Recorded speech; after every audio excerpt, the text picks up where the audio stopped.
G'day guys, welcome back to Reviving the Enchantress, the show where I'm basically restoring an old sailboat that I picked up for 500 bucks.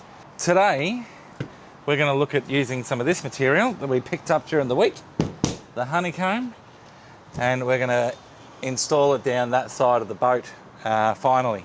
I'll finally be able to pick some up. I haven't had a vehicle or ability to pick it up for a while, and but now we've got it here. Got it here during the week with the help of a mate, and so now we can cut it in. So it's going to go down this side of the boat, down along the deck, and we're going to make up an epoxy paste, and we're going to glue the pieces down into the side here as the filler for the deck with the epoxy paste, and then we'll let that set, and then we can fiberglass over the top of it and seal up this front of the whole deck, the thing of the boat. We'll get it sorted.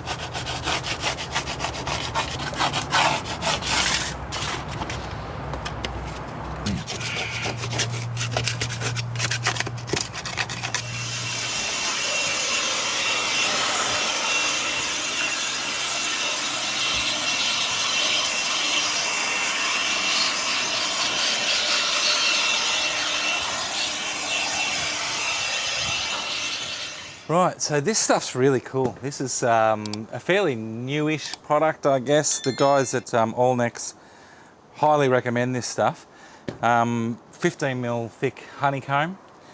Once you get a couple of layers of fiberglass on the top of it, it's so strong, it's so solid. As you can see with the rest of the boat areas that I've done, it just comes up so solid. And it's waterproof. It's waterproof, you can see it in there. It's not going to rot. It's going to last forever. It's going to outlast the rest of the boat, that's for sure.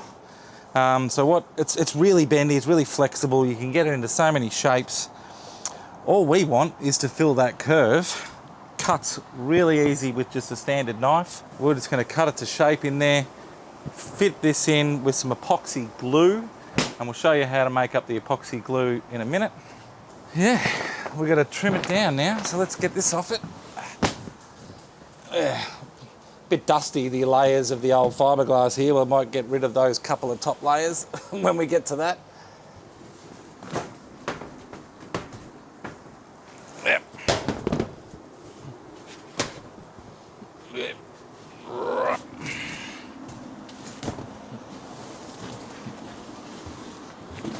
All right. All right, let's go get a knife, get the camera up somewhere, and let's cut it size. We've got a nice fresh blade. It's a bit flat. Always got to have a pack of 100 blades on you.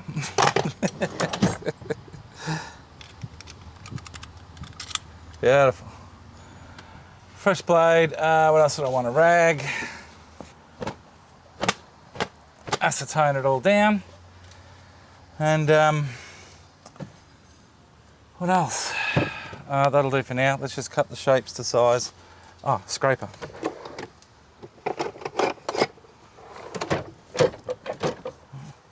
Stay. Is that going to fit in there? Oh, I don't know if it will. Oh, I don't want to cut too much off.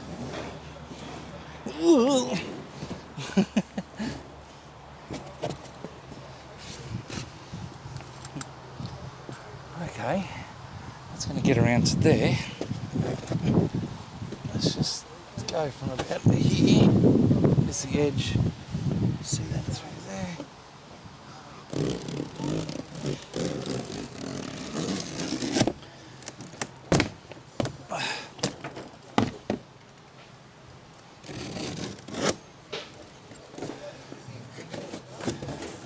There we go.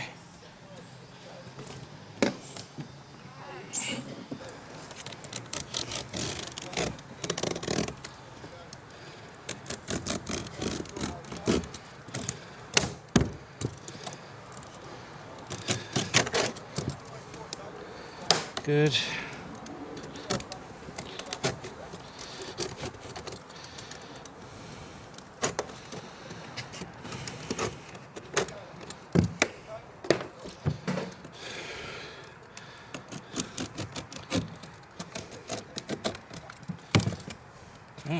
little bit much.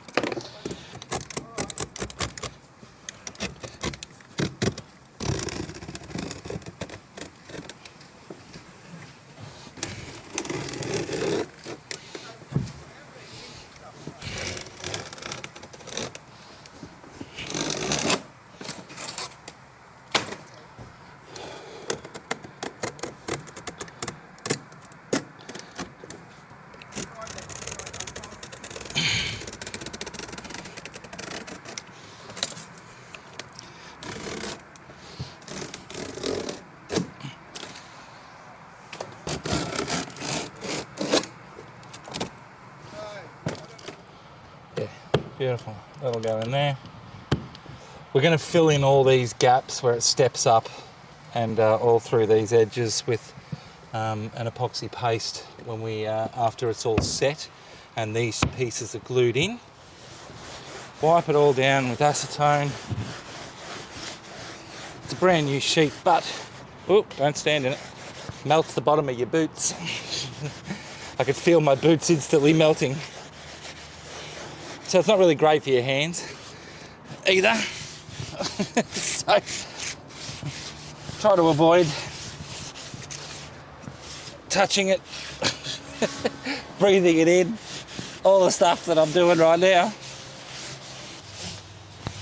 All right, that's all been wiped down with acetone. That's wiped down with acetone. Let's make up a paste, just like we're in the kitchen.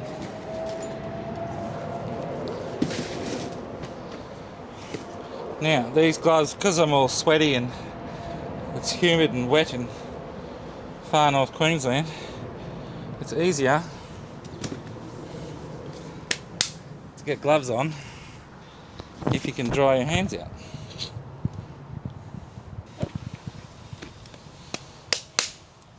Now, let's use up the old stuff first.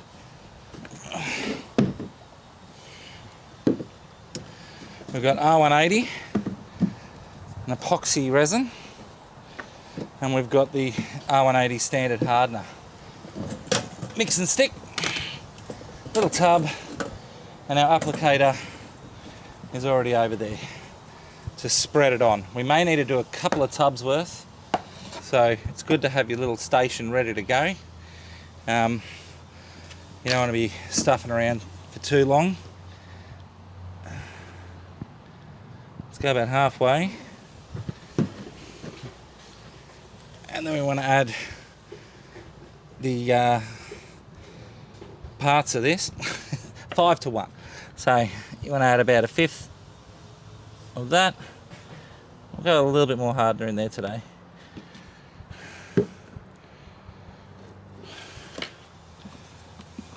Mix, mix, mix, mix, mix. All right, that's mixed up. Now let's create a paste, an adhesive paste. What we've got here is fumed silica. My mask's in the car.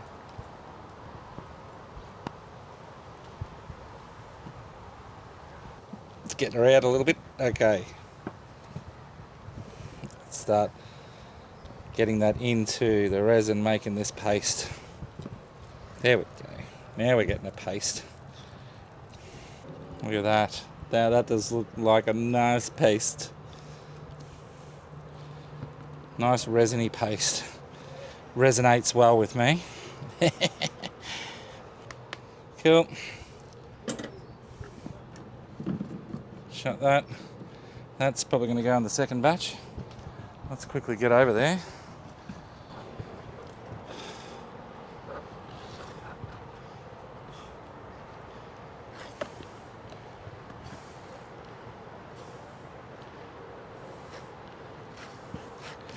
All right.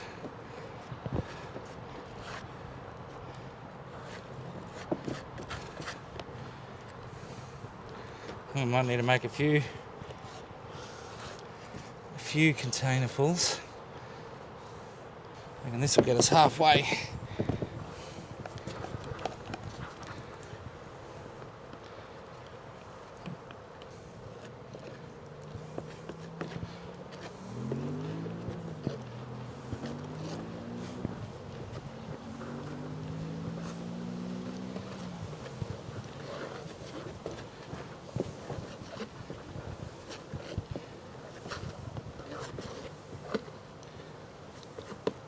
Definitely should have bought a bigger mixing container.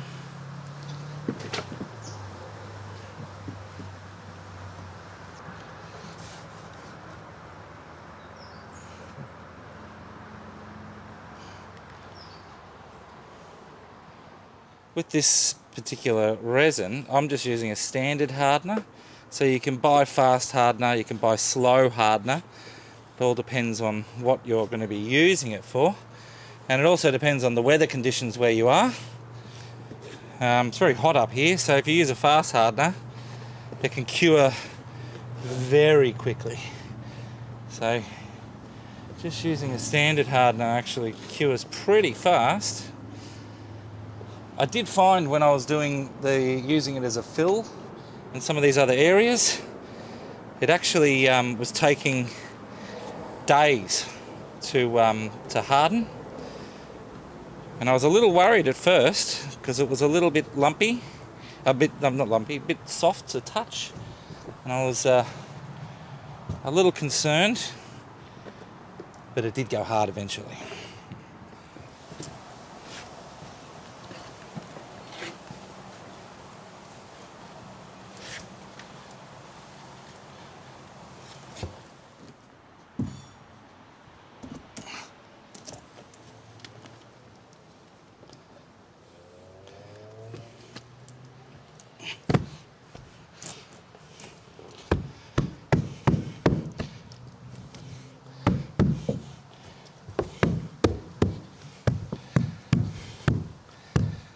That's in there.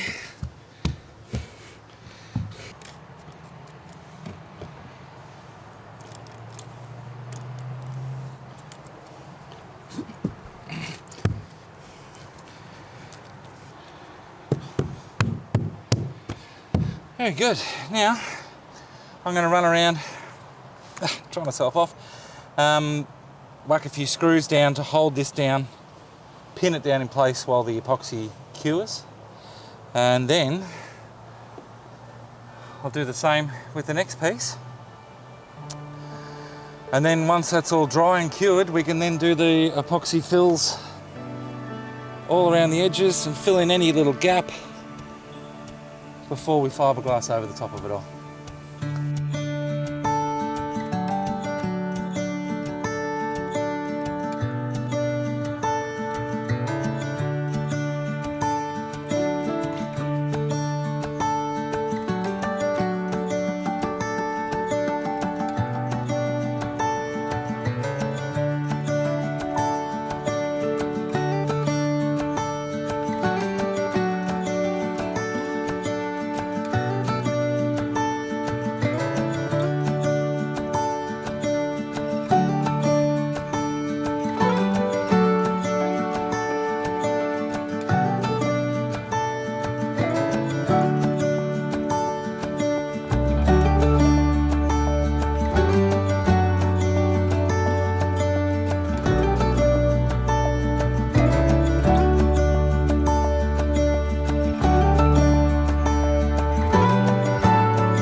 Well, that's pretty good for today.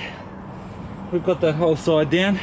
We've got it glued, screwed, holes puttied, and I've just filled in a bit of runny epoxy down the edge of it, just to fill in those couple of little bits of gaps on that edge where it sort of goes under a bit while it's runny. We'll let that coat set, then we can do a nice thick paste and fill in the rest of those gaps that are a bit more open And the same on this side, fill up all that open edge. And should be ready for some fiberglass. And so, thanks for watching. We'll see you next time.